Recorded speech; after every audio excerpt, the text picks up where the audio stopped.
Mais Jésus, il sent déjà, c'est pourri, c'est fini. Si tu étais là, il ne serait pas mort. Je ne sais pas pour toi, mais Lazare était dans la tombe, mais la révélation n'était pas dans la tombe. Je ne connais pas ta situation, mais il est celui qui voit la fin avant le commencement. Il est celui qui voit ce que nous ne voyons pas, comme la résurrection de Lazare. Donc la présence de Dieu est capable de faire pour toi ce que l'argent ne peut pas faire pour toi. Je ne sais pas là où tu te situes, mais ne regarde pas ce qui s'arrête. Ne regarde pas ce que tu as perdu. Ne regarde pas ce qui est parti, mais vérifie bien ce qui reste. Car Dieu commence toujours avec le reste. Car ce n'est pas l'argent qui a réveillé Lazare de la tombe. Ce n'est pas les relations qui ont réveillé Lazare de la tombe. Ce n'est pas la beauté. Ce n'est pas le privilège qu'il avait qui l'a réveillé de la tombe. Mais c'était la voix de Jésus qui l'a ressuscité. La parole de Dieu est la seule terre solide sur laquelle nous pouvons nous tenir. Car Dieu ne se trouve pas à la parole, mais plutôt dans sa parole. Donc que ta foi ne s'appuie pas sur les émotions ou les sentiments, mais plutôt sur ce que Dieu dit, sa parole. Car la royauté ne se vit pas à l'extérieur, mais plutôt à l'intérieur du royaume. Donc, tout peut changer, car tout a un sens dans sa présence. Car c'est dans sa présence que tout se passe. C'est dans sa présence que nous avons la réponse à nos questions. C'est dans sa présence que nous avons la solution à nos problèmes. C'est dans sa présence que nous savons qui nous sommes, où nous sommes et où nous allons. C'est dans sa présence que nous comprenons ce que nous traversons. C'est dans sa présence que nous savons ce que nous vivons. Un jour dans sa présence vaut mieux que 1000 ans ailleurs. Donc ceux qui ne te voient plus, qui ne disent pas que tu es mort, mais c'est l'Éternel qui t'a pris pour te former. Tu as disparu de là où tu étais. Tu vas réapparaître. Tu reviendras sur la scène. Mon Dieu te rétablit et te rétablira encore. Car ce que Dieu n'a pas dit, il a caché afin d'éclater sa gloire comme la résurrection de Lazare.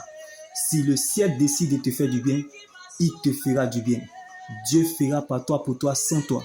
Non pas parce que tu as raison, mais parce que tu es sa raison.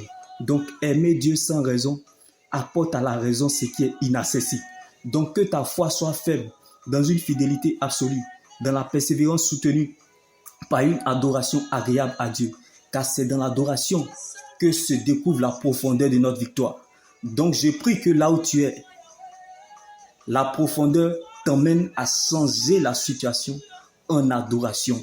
Car un jour sans adoration est un péché. Alors adore le Seigneur comme jamais tu l'as fait auparavant. Car David était dans la solitude, mais l'adoration n'était pas isolée. Joseph était oublié en prison, mais la louange ne l'a pas abandonné. Donc loue le Seigneur comme jamais tu l'as fait auparavant. Car la louange de Paul et Silas ouvre les portes de la prison. Un mort ne loue pas Dieu. L'Éternel te veut vivant. Que tout ce qui respire loue l'Éternel, car Dieu siège dans la louange. Les grands combats se gagnent dans le secret. Donc vaut mieux grandir en secret avec Dieu que devant la foule. Car les moments les plus précieux de notre existence, c'est lorsqu'on est seul avec Dieu. Donc vaut mieux garder sa paix intérieure que de chercher sa raison. Car ce que Dieu fait pour nous dans le secret est plus grand que ce que nous regardons ou traversons. Vaut mieux être blessé que de mourir. Car l'oiseau ne se fâche jamais contre l'arbre. Il est moins grave de perdre que de se perdre. Les bénédictions futures attirent toujours des batailles et des combats dans le présent. Les tueurs de Goliath sont condamnés à réussir. Car la foi, c'est de troubler ces troubles. Car nous avons déjà des problèmes qui dépassent les menaces. Alors ne laisse personne te priver de ton éternité, qui est l'enjeu majeur de ton existence. Reste focalisé sur le Seigneur Jésus-Christ seul, car la preuve, la raison et la valeur de ton existence, c'est ton salut en Jésus-Christ. Que la joie du Seigneur soit votre force et votre partage. Quelle que soit votre position, Dieu n'a pas changé sa position. Donc la parole de Dieu est notre position.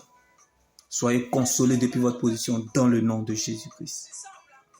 Shalom. Coupé.